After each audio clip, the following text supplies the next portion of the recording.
31st and 32nd degrees. The Masonic religion should be the Luciferian doctrine. Lucifer is God. The true and pure philosophical religion is the belief in Lucifer. So, Yarbulon is really an alternative name for the devil.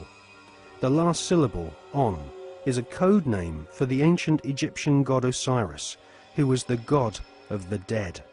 There can be no doubt that the Scottish Rite form of Freemasonry in America and Britain is controlled by high-ranking 33rd degree Masons who worship Satan or Lucifer as their god.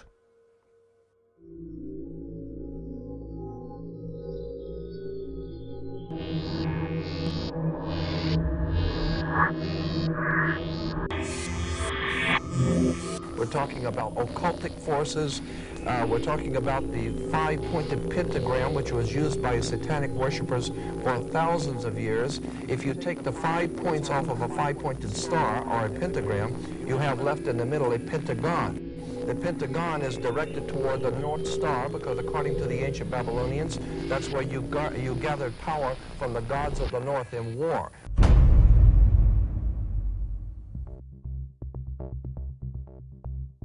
We cannot allow our sons and daughters to be sent to die in a bankster's war. For oil, for heroin, for cocaine, for gold, or for control.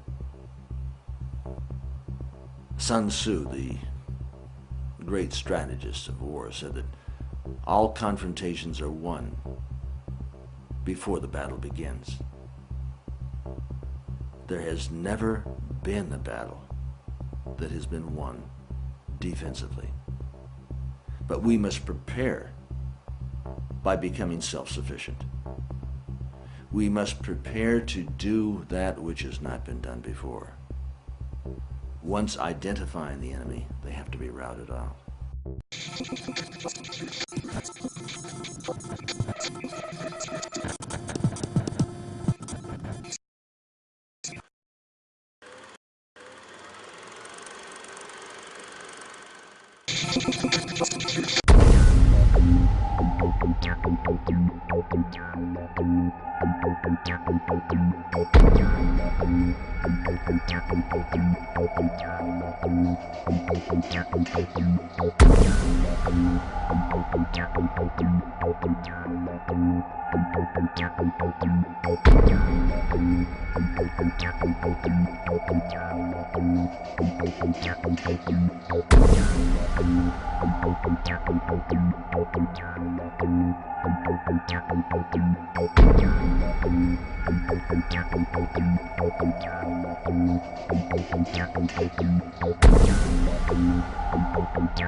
The British royal family recently suffered intense embarrassment when it was revealed that the father of the Duchess of Kent was an SS officer. To be a member of Hitler's SS, families had to be pure Aryan, with their German ancestry clearly traceable to the Teutonic Knights of medieval Germany. Like most of the British royal family, the Duchess of Kent is descended from German blood. Her German ancestors have throughout history been members of the Illuminati secret society network. The British royal family's name is not Windsor. Their real family name is actually Saxe-Coburg-Gotha.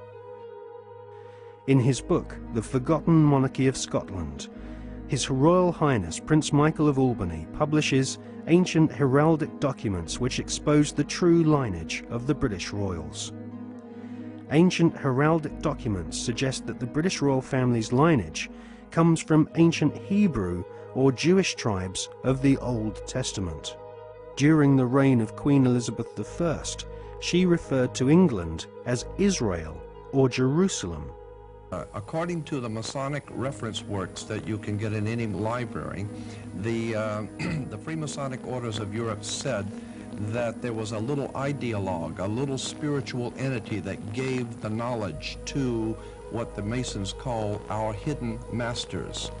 That's what Freemasonry refers to those who lead world Freemasonry. They don't know who they are. No Freemason knows who the actual leaders of the world organization are. They call them our hidden masters. Well, according to the reference works, there is a little spiritual entity that guides the world Freemasonry, and they call him Yoda. And in the reference works, you'll see this little creature with the pointed ears, and he's called Yoda.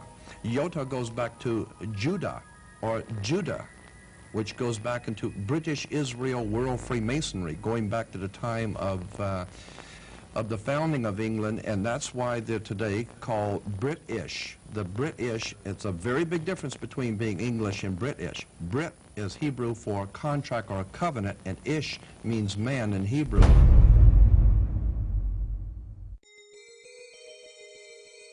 During the reign of Queen Elizabeth I, her personal spy, Mr. John Dee, was responsible for establishing the British Secret Service. John Dee was a magician and member of an alchemical secret order.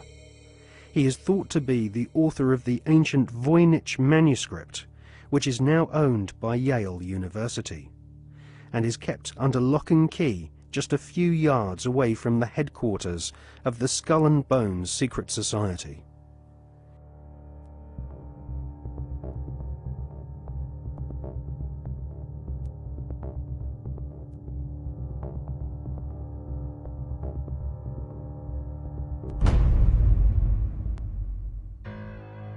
The Duchess of Kent might be ashamed of her father having been a member of the SS, but she might equally be keen to play down the fact that her husband, the Duke of Kent, is Britain's most senior royal Freemason.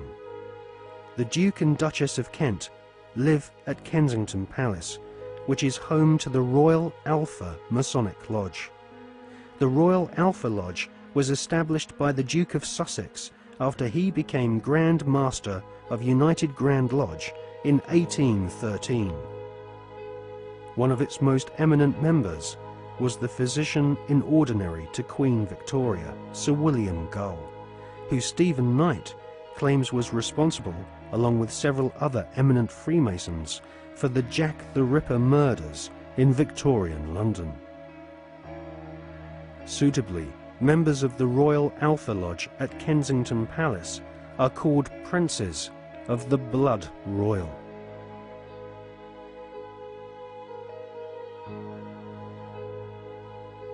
Secret societies across the planet proudly claim to have geniuses such as Mozart and kings amongst their membership. But none of these secret societies allow their members to speak of the rituals which go on behind closed doors in palaces and government buildings around the world. The satanic rituals of Freemasonry have been practiced by several kings of England, but all those questioned sweep Freemasonry's darkest satanic secrets under a very plush carpet.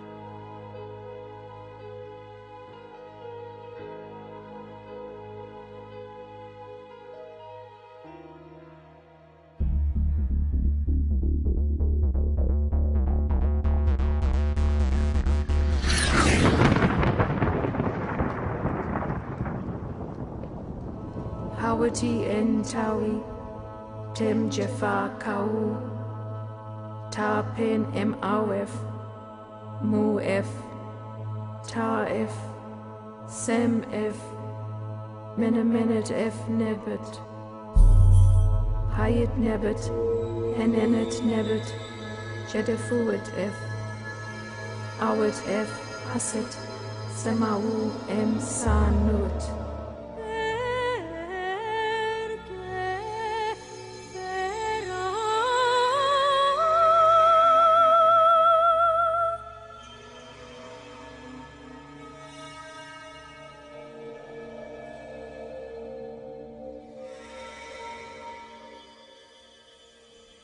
one of the most influential secret societies spawned by the Bavarian Illuminati is the Order of the Golden Dawn. It was founded in 1887 by a Freemason, William Wynne Westcott, who claimed to have deciphered a coded alchemical script containing initiation rituals of a secret German occult order called Die Golden Dämmerung. Westcott already had plenty of experience conducting occult rituals. In 1865, he had helped establish a Masonic order called the Societas Rosicruciana, inspired by the Jewish magic of the Hebrew Kabbalah. These rituals are still enacted at study group meetings at the United Grand Lodge in London. For many years, the Golden Dawn held its meetings at the London headquarters of the Mark Masons. The Golden Dawn was plagued with scandal as rival high-ranking Masons wrestled for control of this influential Victorian secret society.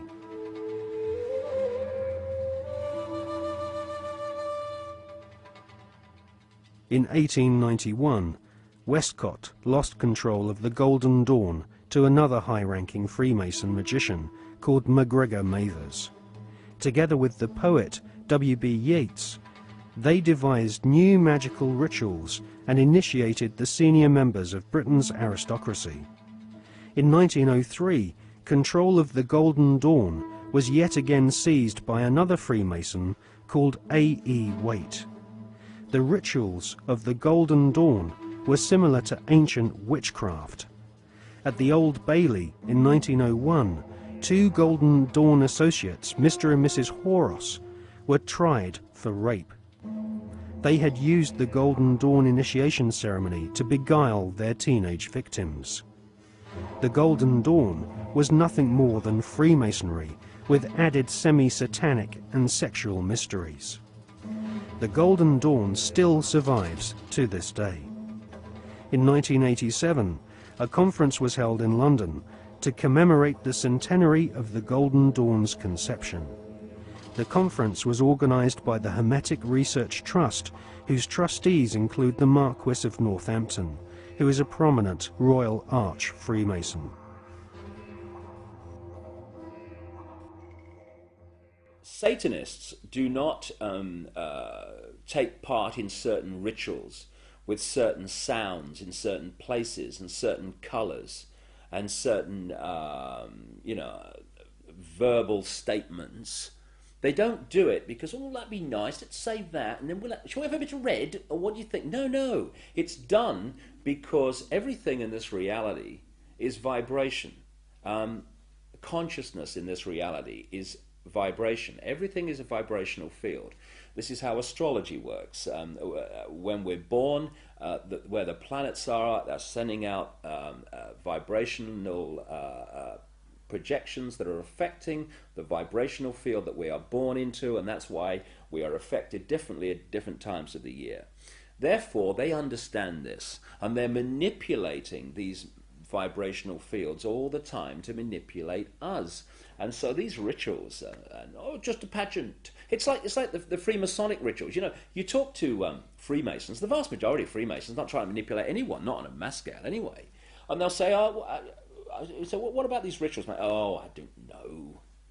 To do silly things, you always try to leg up and bare your bloody breast. I don't know, it's some ancient bloody tradition. I don't know what it's all about. Anyway, you know, they do a nice dinner, you know, so you only have to do it once. They don't realize that these initiation rituals are actually set up to affect the participants in a certain way that allows these other dimensional entities, which folklore have talked about for thousands of years all over the bloody planet, this theme of possession by demons. These are entities that exist just outside the frequency range of the five senses. Because, you know, again, because of the suppression of basic knowledge of who we are and the nature of life, we become child's play to manipulate. For instance, people look through their eyes and they think they're seeing everything in the space they're looking at. No, they're seeing a fraction of it. They're seeing a tiny frequency range that the five senses can access. Just like if you tune to Radio 1, you get Radio 1. You don't get radio 2, you get radio 1. And this is why, you know, if there was a cat in this room now, it might be reacting to what is to us here empty space. But it's not empty space to the cat because it has a greater visual frequency range. Now, just outside the frequency range of the 5 senses are entities that are manipulating this 5 sense reality through these particular bloodlines. And one of the key places where this possession takes place is during these satanic rituals and gatherings, when the vibrational environment is created by the ritual that allows this takeover of the mental and emotional processes of these people to take place. And this is why you'll meet so many people who've known famous politicians and staff when they started in politics or before they came into politics. And they'll say, you know, mate, that guy ain't the bloke that I knew. Well, mentally and emotionally, that's literally true in a lot of cases because of this possession that takes place. And people think it's kind of far-fetched and it's maddening. That may happen in Babylon, but not now. Well, please.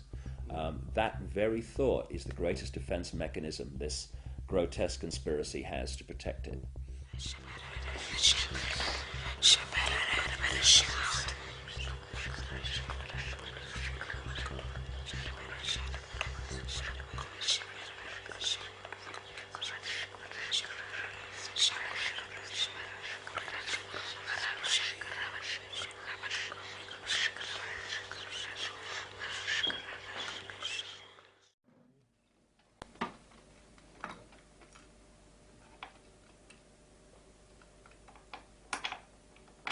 Ecco, vedi? Questo è agganciato qui, no? Tanto si aggancia di là, quindi è aperto dentro, no? Poi io leggo le mani qui, leggo i piedi qui al... Si può vedere questi?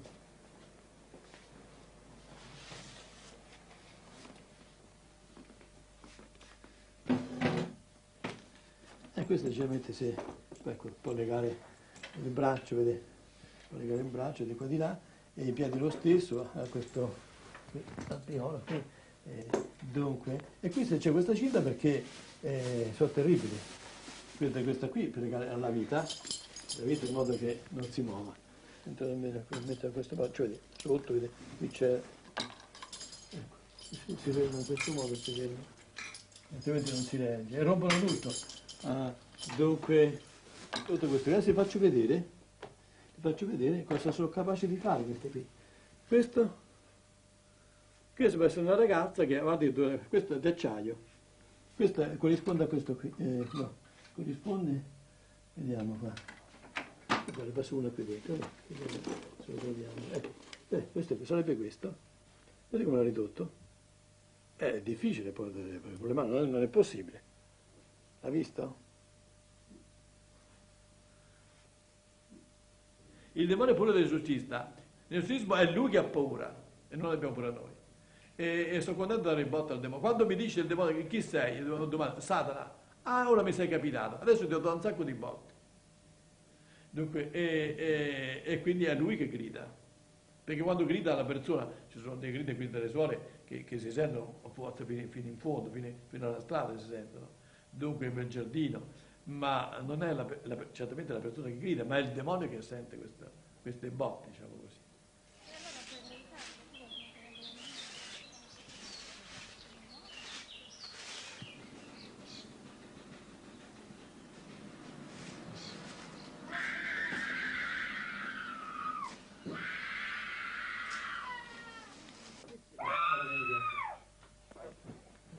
Martina and her parents have been coming to see Padre Alfredo regularly for the past 6 months. The family has turned to the exorcist in an attempt to solve problems which have troubled their daughter since she was 8 years old.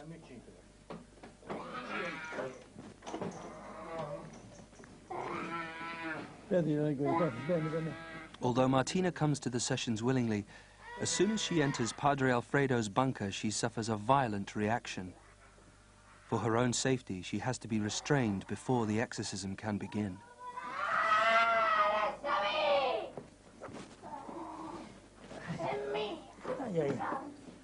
Oh, tu l'inferno, vai!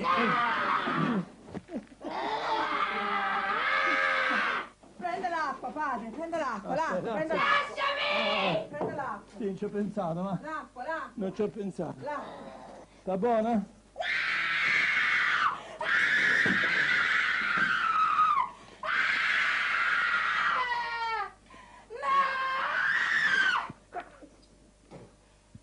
Sta buona, forza. Ci avevo pensato. Mamma. The exorcism consists of a ritual first formulated in 1614 and updated by the Vatican 2 years ago. Nel nome del Padre, del Figlio e dello Spirito Santo. Amen. Signore Gesù Cristo, figlio di Padre eterno Padre, Dio universo, che il Padre Santo e il Padre il tuo nome, sempre benito, che sei il Santo, che è il tuo nome. Posso vedere la Spirito Maria, è di Cristo, è di Cristo, è di Cristo. Ecco l'acqua del Signore, del Spirito Santo. E da questo insomma viene una forza particolare.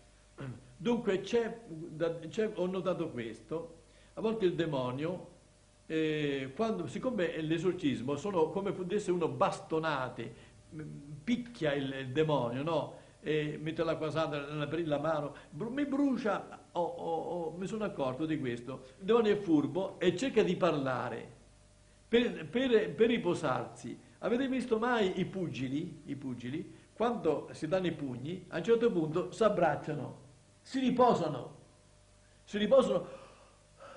respirano un attimo. Il demonio fa la stessa tattica, dunque parla e io invece non bisogna dargli retta, continuare l'esorcismo, in modo che non c'è tregua, sono botte.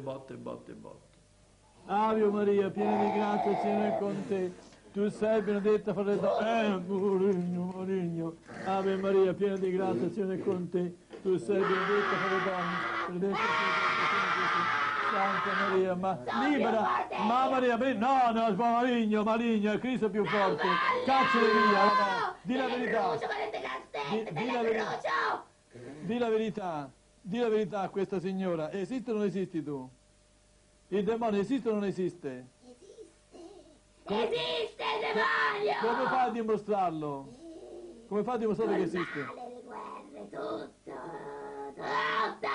Ma questo... Io esisto! E chi non ci crede bene? Ma questo...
From their thrones deep-seated, the choirs of the eons declare the last of the demons, the kingdom is thine to inherit. What I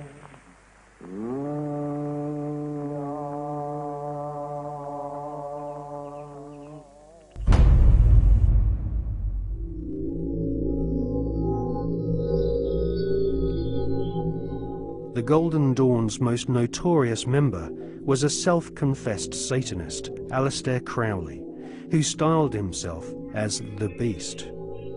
Crowley was one of the pantheon of cult figures portrayed on the cover of the Beatles record Sgt. Pepper's Lonely Hearts Club Band. Crowley had already been trying to contact the devil in 1898 when he first made contact with the Order of the Golden Dawn. By 1900, Crowley was mingling with the elite of British society, sharing his knowledge of devil worship with leading Masonic politicians, aristocrats, and royalty. Crowley was a full-time occultist and had no day job in which he had to hide his fascination with Freemasonry and Satanism. In his book, Confessions, Crowley claims he was initiated into Freemasonry at the Anglo-Saxon Lodge in Paris. He also recounts how he became master of one of London's oldest and most respected lodges, the Studholme Lodge, which is now rumoured to have Tony Blair as one of its members. Crowley shared Albert Pike's enthusiasm for the devil. In his book entitled Magic, Crowley writes, "The devil is this serpent, Satan. He is life and love. He is light, and his zodiacal image is Capricornus, the leaping goat, the Godhead."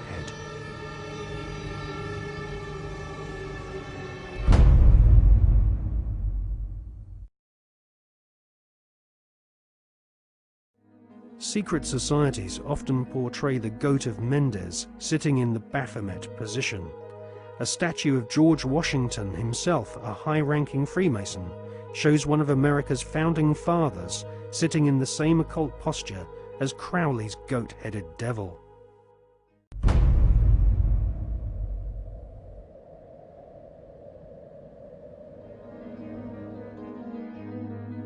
In 1912, Crowley became the British leader of the Ordo Templi Orientis, the OTO, which was a direct descendant to the original Bavarian Illuminati. The OTO was a hardcore satanic secret society, and Crowley devised the initiation ritual around the 33rd degree ceremony of Scottish Rite Freemasonry. Crowley claimed the formation of the OTO was reconstituting Freemasonry back to its German Illuminati roots. Crowley wanted nothing less than to dance with the devil.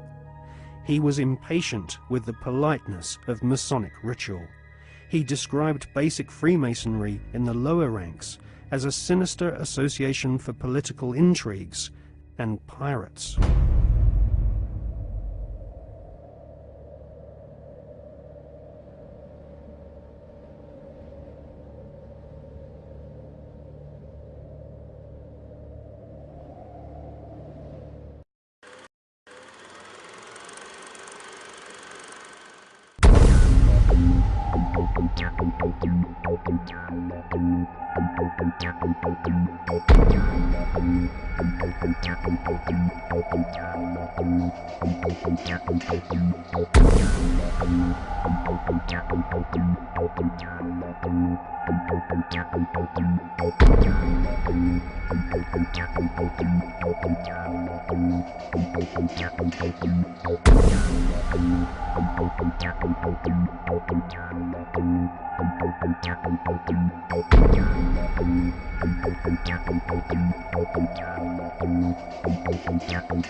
A major U.S. Daily story about subliminal messages. I don't think we need to be subliminal.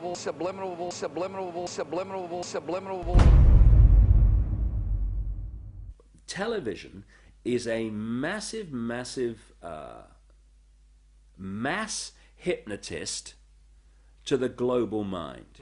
And what happens is it is implanting a belief in reality by the minute, and then once we take on that belief implanted when information enters the eyes, we edit it on the basis of that belief. And so what the global population is subjecting, or is subjected to, suffering from, is actually literally mass hypnosis. And when we talk about people who kind of start to see things and see the manipulation they couldn't see before, what do we say about them? What do they say about themselves? They say, I woke up. Exactly what they've done. When people start to go, hey, I can see it now, it's like someone has gone along, like the hypnotist, and clicked their fingers, and it's like, oh, I can see it now. Mass hypnosis. And that is the greatest hypnotist on the planet, and that's the basis of why it was created. A 49-year-old unidentified man went berserk last Where did she get her view of the world? Shotgun. 14 people are dead, including 3 Who will be her children, role 4 models? others. What values will she have? Whose child is she? Yours or the network's?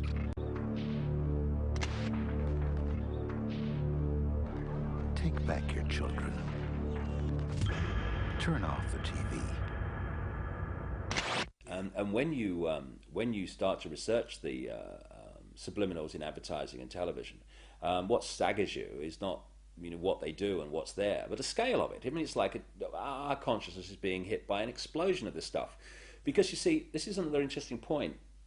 Experiments have shown that about 1.5 seconds before the conscious mind decides to take action, move its arms or whatever, speak, 1.5 seconds before it consciously decides to do that, the electrical signals have begun in the brain to do it. For me, the conscious level is the experiencer and observer of reality, but the subconscious is the creator of it, the generator of it. And this is why the Illuminati want the subconscious mind through subliminals. What does subliminal mean? It means below threshold. It's below the threshold the conscious mind picks up, but the subconscious mind picks everything up like a sponge. And therefore they are planting these thoughts into the subconscious, which then filter down into the conscious, and we think we're having our own thoughts, when actually they're implanted thoughts done at a subliminal level. Rats were caught in the sewers a week ago. Now they're stopped. When the plastic door is raised up, the rats will shoot out like bullets. It was a common punishment in Imperial China. Do it, Julia! Do it, Julia! Not me! Julia!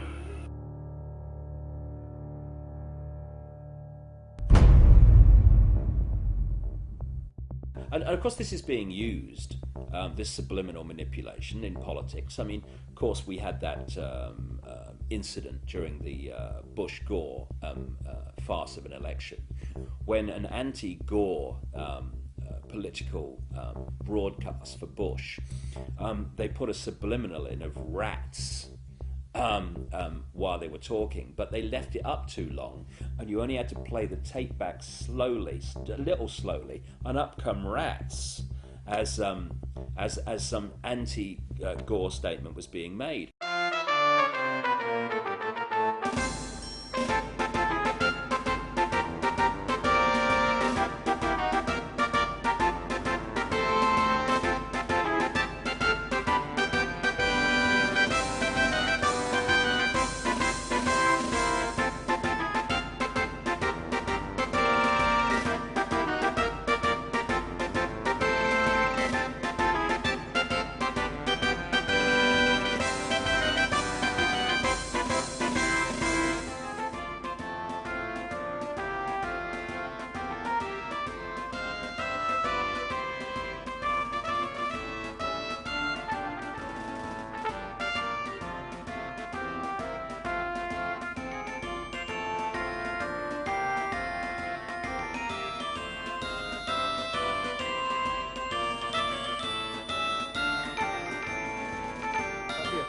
Necesito su voto para seguir luchando por el futuro de nuestros hijos.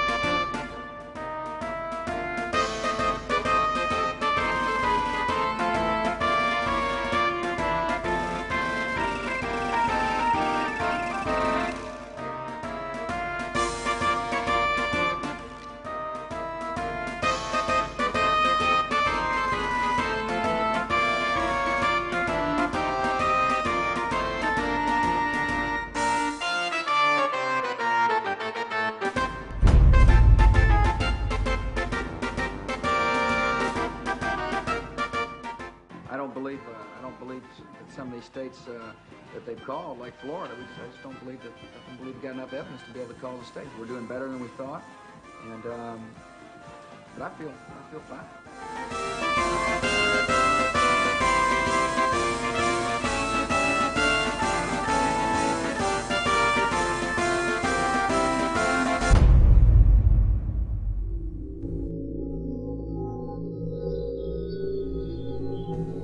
In accordance with the laws of the state of Florida, I hereby declare Governor George W. Bush the winner of Florida's 25 electoral votes for the President of the United States.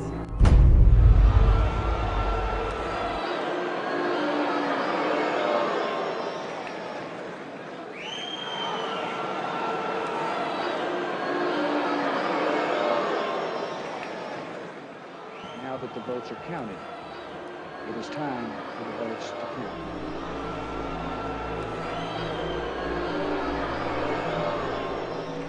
I wish to point out that our American democracy has triumphed once again.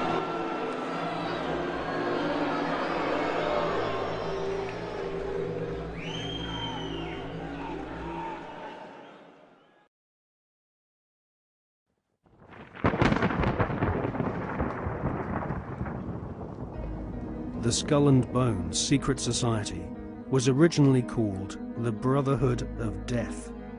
George Bush Jr., his father George H.W. Bush, and his grandfather Prescott Bush have all been initiated into this macabre fraternity, which was established in 1832 at Yale University by William Huntington Russell, whose family were America's biggest opium smugglers. George W. Bush was initiated into the Skull and Bones Brotherhood of Death in 1968.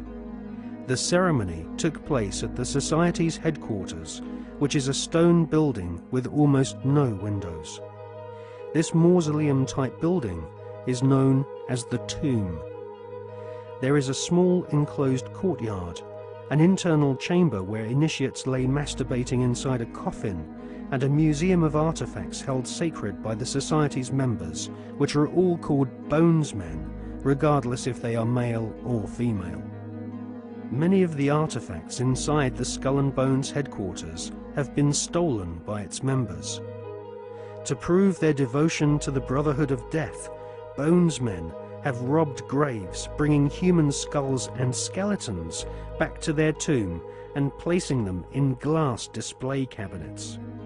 For nearly 40 years, George W. Bush has been an active member of this most bloodthirsty occult secret society. His allegiance is primarily to his fellow Bonesmen, not the American people. In order to prove his devotion to the Skull and Bones, Prescott Bush, grandfather of George W. Bush, savagely desecrated the grave of Apache Indian chief Geronimo. Prescott Bush robbed Geronimo's grave and had Geronimo's skull placed in a display case alongside the order's other treasured possessions, which include silver tableware from Hitler's Eagle's Nest headquarters in Nazi-occupied Austria. Welcome to the satanically inspired secret world of the Skull and Bones Brotherhood of Death. Welcome to the sick world of the Bush family.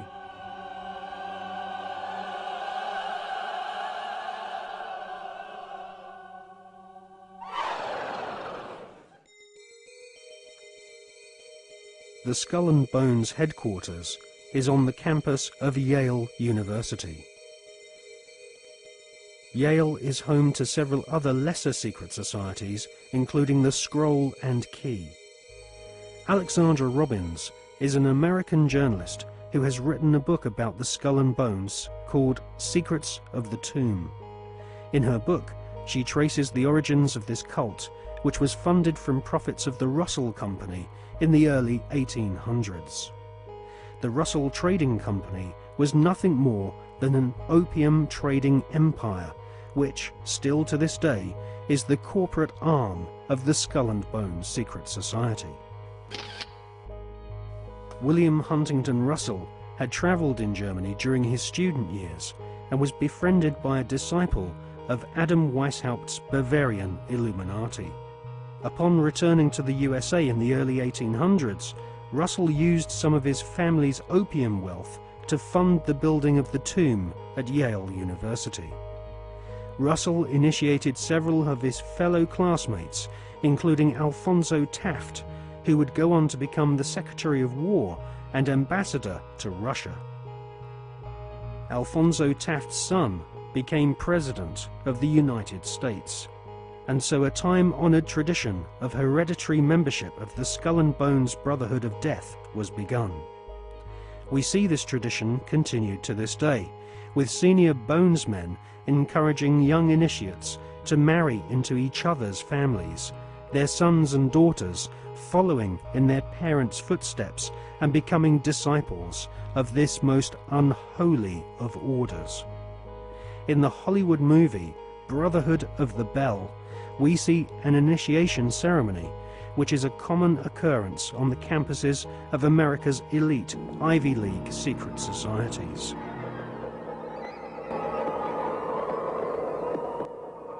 Mr. Patterson, Philip Everest Dunning, Mr. Chad Harmon, Mr. Dunning. Mr. Dunning, the articles and letters of the Brotherhood.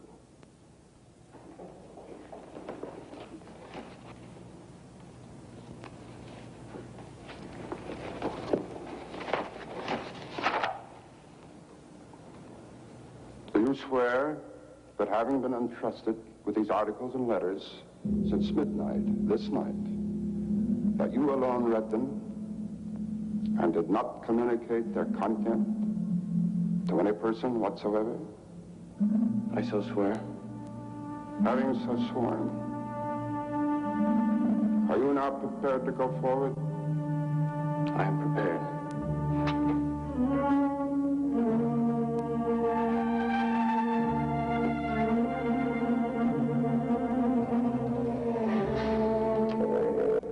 Mr. Dunning, for over 200 years, Brothers of the Bell have been initiated before the spell, and in the same ceremony, at sunrise. 22 years ago, Mr. Patterson stood due east in your place, and I became his senior, as Mr. Patterson is now yours. One day, Mr. Patterson will stand due south, and he will induct a Brother of the Bell, and you will become senior. See, in this fashion does the Brotherhood express its continuity. It will continue long after all of us are dead. But that continuity depends upon one thing: obedience. Absolute obedience. If and when you are ever called upon by Mr. Patterson to pay your due bill, you must comply, whatever is asked of you. Well, that bill may come due tomorrow, in 20 years, or never. It will not be a matter of money. It will be an act of fealty, of loyalty to the Brotherhood of the Bell. Now, if you require anything at all, get in touch with your senior, and he will see to it that it's arranged for you.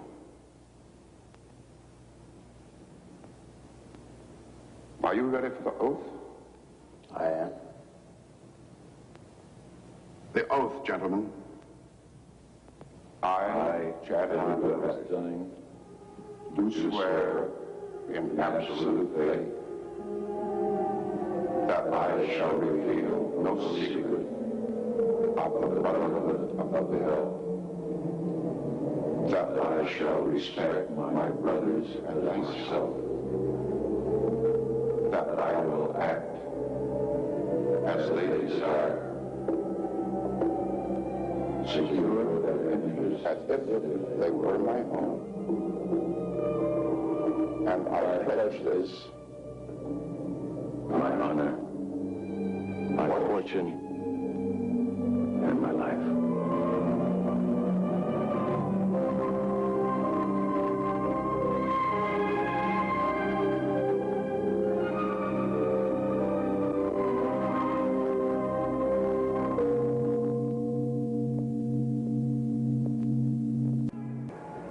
know, I still find it incredible that I could get anything I want. Anything a man could get with money, privilege, and the best connections. You know, it just occurred to me that we're part of the establishment now. Not part. The establishment.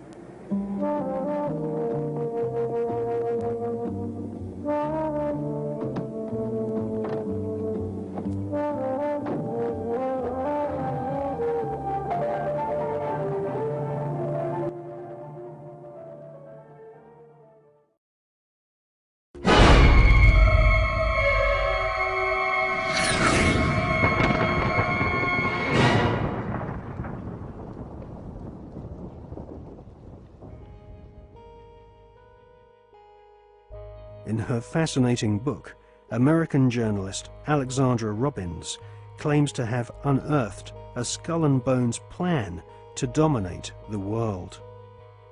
One can't help recognizing the fact that in the 170 years since the formation of the Skull and Bones Society, it has members in the most influential jobs all over the world. New initiates seem to fall effortlessly into high-paid jobs within banks, media organizations, government agencies, and huge corporations which earn vast profits from government defense contracts. Some researchers claim that all members agree to tithe their wealth over to the society, thus ensuring that their offspring will become future initiates of the Brotherhood of Death. The Skull and Bones Brotherhood of Death recruits members from America's billionaire aristocracy. Multiple generations of the Bush family have taken part in 6 satanically inspired rituals along with members of wealthy families who are behind some of America's most famous brand names. Based on the rituals of the German Bavarian Illuminati, the Skull and Bones have approximately 900 members worldwide. George W. Bush has initiated 5 fellow Bonesmen to join his administration, including William Donaldson, who is head of the American Securities and Exchange Commission. Upon initiation into the Skull and Bones, candidates are told that they must forever deny their membership. The psychological mind programming and brainwashing which goes on inside the tomb can only be guessed at, as no Bonesman has ever broken the fraternity's rule of silence. Fellow students at Yale have often said that on the night of ceremonies, blood-curdling yells and shrieks can be heard from inside the tomb. Some say the initiates are forced to wrestle in mud and are even beaten. This technique has been used by the CIA and EST brainwashing organizations who seek to wear down the subject mentally and physically using a program of punishment and verbal abuse. Once the will of the candidate has been broken and they have divulged all their sexual secrets to the elder Bonesmen, they stand naked and are reborn in a mockery of a Christian baptism, with elder Bonesmen dressed as the Pope and the devil conducting the ritual. Ron Rosenbaum is a journalist who writes for the New York Observer.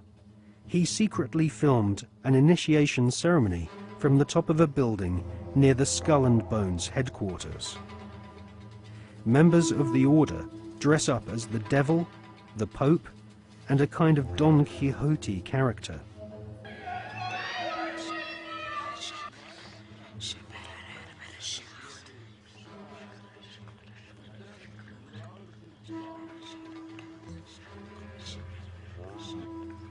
The Pope wears a white monogrammed slipper which rests upon a stone skull. Each initiate is led into a chamber where fellow members shout obscenities and abuse the new initiate. The initiates are told that they are superior beings and are part of a privileged elite who use war terror and famine to control Earth's human population. This callous philosophy was illustrated in the Hollywood movie Skulls, made in 1999.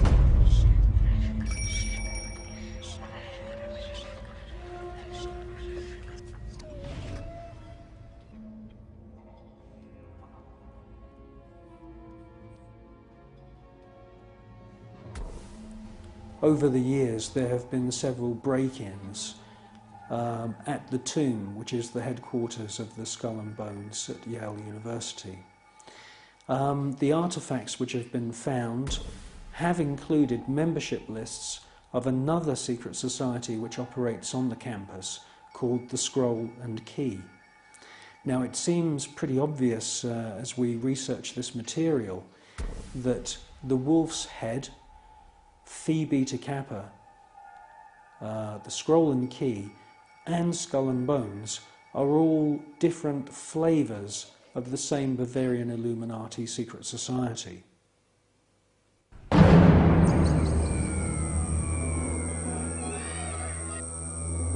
One by one, each new member is thrust to his knees and bows before the devil. A naked woman is ceremoniously assaulted with a dagger. The devil lays each initiate into a coffin, and a ribbon is tied to their genitalia. Everyone is encouraged to divulge their entire sexual life history whilst masturbating. With all their innermost secrets known to the other Bonesmen, the new initiates are threatened with blackmail if they ever reveal the secrets of this Masonic order. At this point, they are dressed in long robes and rechristened with their occult names. The Don Quixote character taps each member on the shoulder with a silver sword and proclaims, "By our order, I dub thee Knight of Eulogia."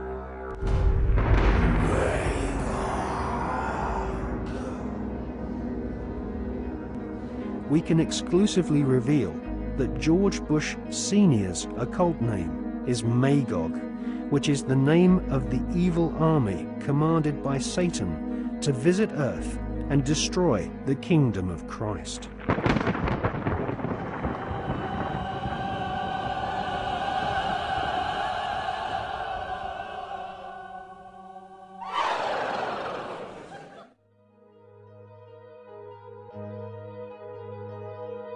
The American Ivy League colleges each have their own branches of the Skull and Bones Brotherhood of Death, indoctrinating the children of America's elite families who go on to become the captains of industry, banking, law, military, and the media. The epicenter of this elite cabal is Yale University. The last 3 presidents attended Yale, as did the terrorist expert Paul Bremer III, who governs Iraq for the Bush-Cheney Skull and Bones elite. Members of the Anglo-American Illuminati network also share the same philosophy. They believe in a single, all-powerful superstate, which is governed by a single world leader. If the Illuminati were successful, and their dream would come true, it would be a virtual hell on Earth. That is what the New World Order is all about. It's a living hell. It's Orwell's worst dream and nightmare.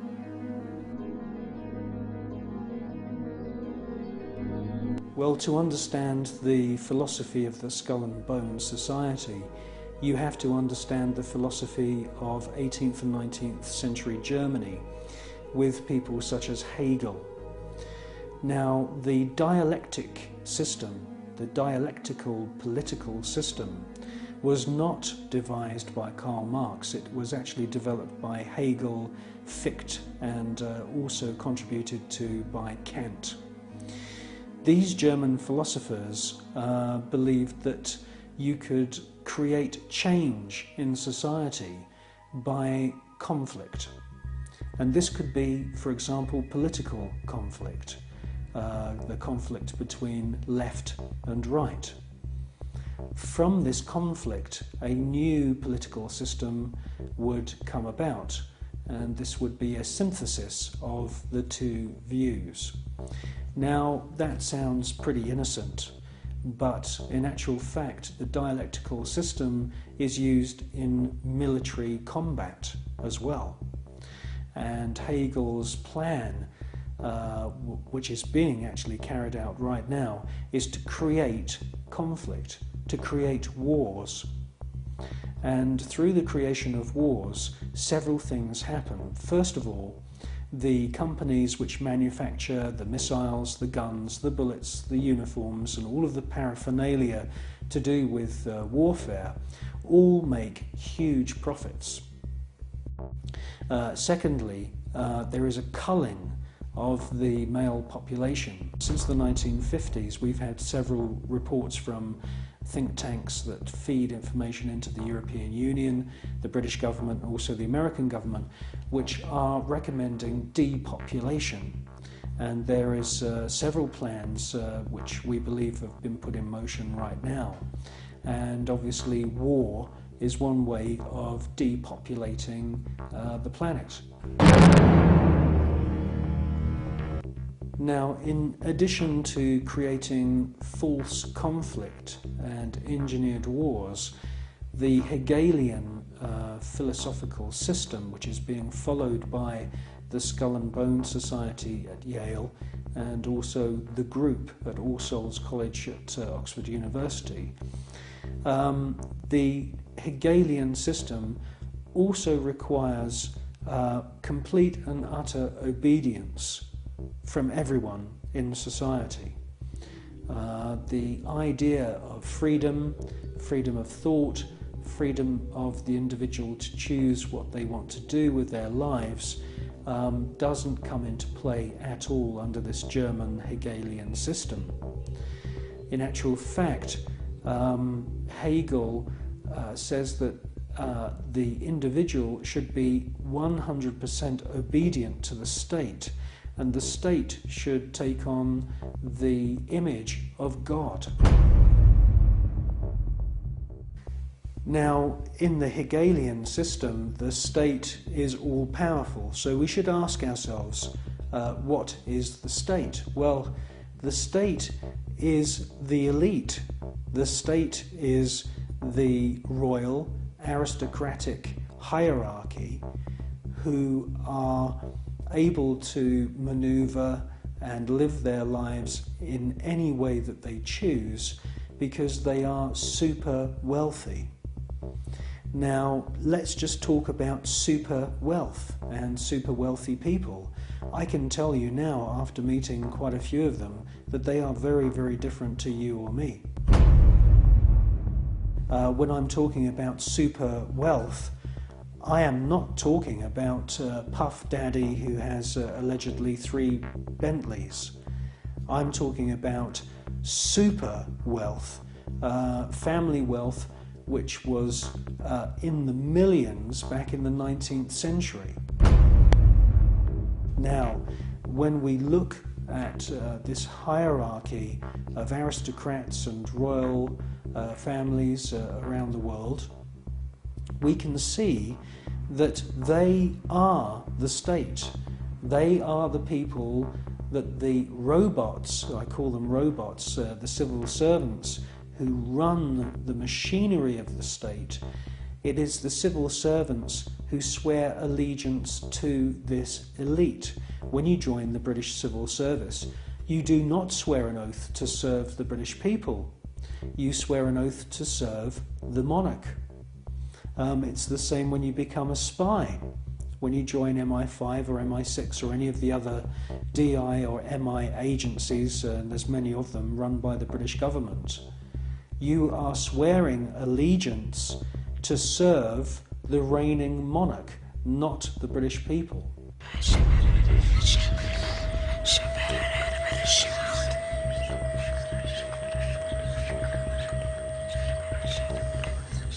While the American people sing the Star-Spangled Banner, the most powerful people in the USA and Europe salute the ancient symbol of the Brotherhood of Death. In the book, Who's Who of America's Elite, the author has found that the Order of the Skull and Bones encourages its members to intermarry, thus keeping their spectacular wealth all in the family.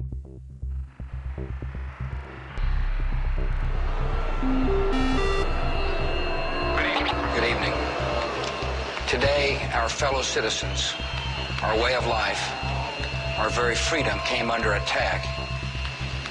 America was targeted for attack because we're the brightest beacon for evil and the very worst of human nature. I've directed the full resources of our intelligence and law enforcement communities to find those who want peace and security in the world and to bring them to justice. We will make no distinction between the terrorists who committed these acts and the victims of the American economy. Our military is evil, and it's prepared. Our country is evil, deliberate and deadly evil. All that is evil, comforted by evil, and no one will keep that evil from shining. And on behalf of the American power greater than any of us, I thank the many world leaders who have called to offer their financial institutions and assistance.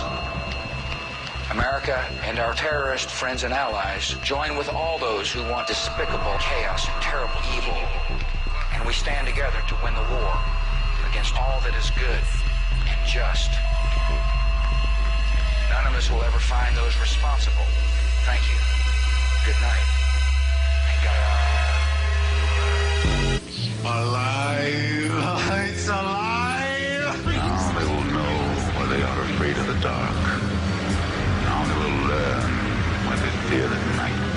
There is nothing wrong with your television set. Do not attempt to adjust the picture. We are controlling transmission. I want counterculture. I want anti-establishment. This is mass madness, you maniacs! Quiet, numbskulls, I'm broadcasting. I believe America is ready for a new beginning. The new Prime Minister of India is, no.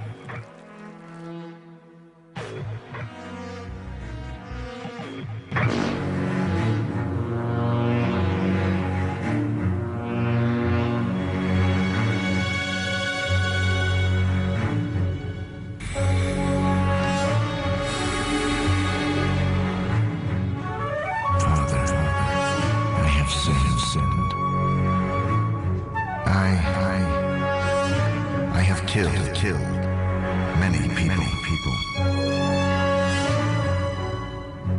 For money. Out of ignorance. Out of evil. Out of hatred.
The Skull and Bones was founded using money from opium.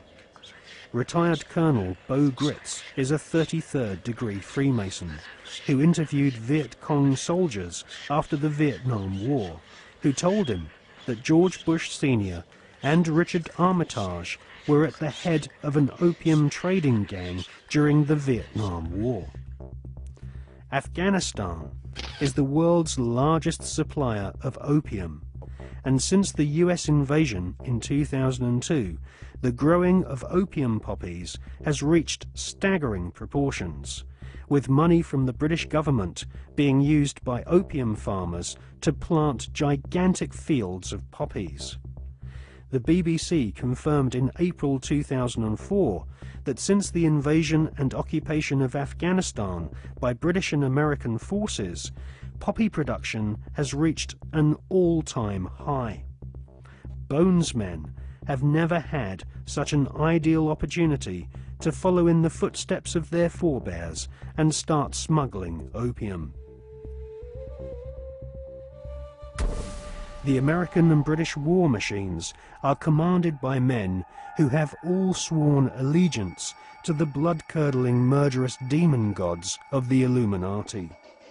They are sacrificing the lives of your sons and daughters on the altar of the all-seeing eye.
Goals are for control. Sun Tzu, the great strategist of war, said that All confrontations are won before the battle begins. There has never been a battle that has been won defensively. But we must prepare by becoming self-sufficient. We must prepare to do that which has not been done before. Once identifying the enemy, they have to be routed out.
Skull and Bones Secret Society.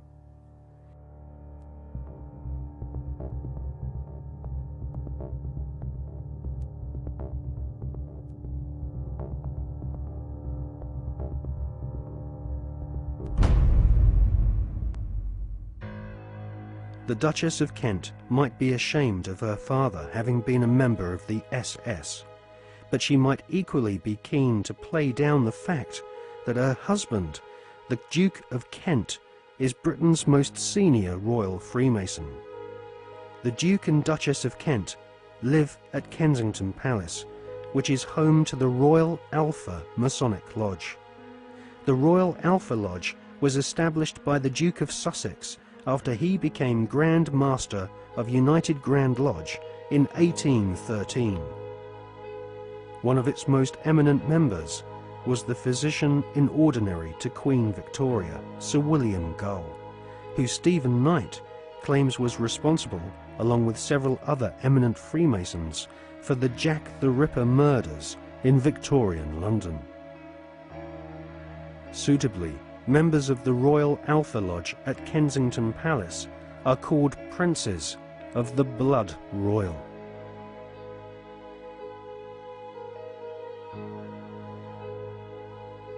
Secret societies across the planet proudly claim to have geniuses such as Mozart and kings amongst their membership. But none of these secret societies are 31st and 32nd degrees. The Masonic religion should be the Luciferian doctrine.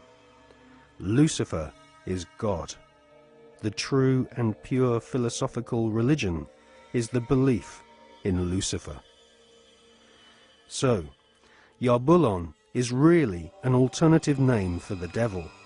The last syllable, on, is a code name for the ancient Egyptian god Osiris, who was the god of the dead. There can be no doubt that the Scottish Rite form of Freemasonry in America and Britain is controlled by high-ranking 33rd degree Masons who worship Satan or Lucifer as their god.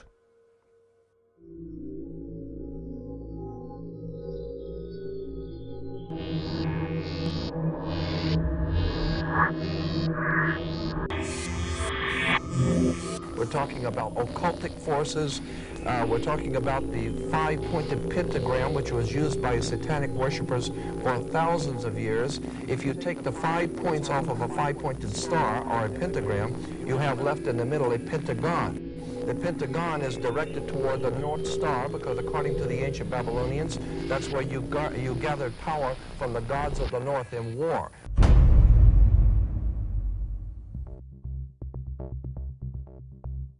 We cannot allow our sons and daughters to be sent to die in a bankster's war.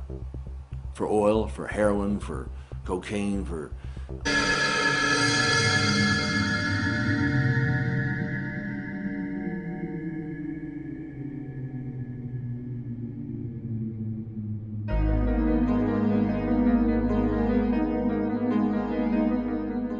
The British royal family recently suffered intense embarrassment when it was revealed that the father of the Duchess of Kent was an SS officer.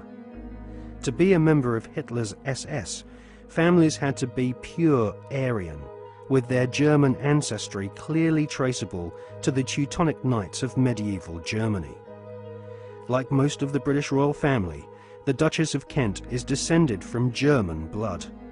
Her German ancestors have throughout history been members of the Illuminati secret society network. The British royal family's name is not Windsor. Their real family name is actually Saxe-Coburg-Gotha. In his book, The Forgotten Monarchy of Scotland, His Royal Highness Prince Michael of Albany publishes ancient heraldic documents which expose the true lineage of the British royals. Ancient heraldic documents suggest that the British royal family's lineage comes from ancient Hebrew or Jewish tribes of the Old Testament. During the reign of Queen Elizabeth I, she referred to England as Israel or Jerusalem. According to the Masonic reference works that you can get in any library, the Freemasonic Orders of Europe said that there was a little ideologue, a little spiritual entity that gave the knowledge to what the Masons call our hidden masters. That's what Freemasonry refers to those who lead world Freemasonry. They don't know who they are. No Freemason knows who the actual leaders of the world organization are. They call them our hidden masters. Well, according to the reference works, there is a little spiritual entity that guides the world Freemasonry, and they call him Yoda. And in the reference works, you'll see this little creature with the pointed ears, and he's called Yota. Yota goes back to Judah, or Judah, which goes back into British Israel World Freemasonry, going back to the time of the founding of England, and that's why they're today called British. The British, it's a very big difference between being English and British. Brit is Hebrew for contract or covenant, and Ish means man in Hebrew.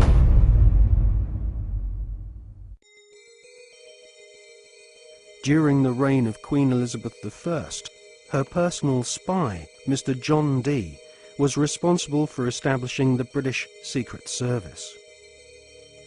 John Dee was a magician and member of an alchemical secret order.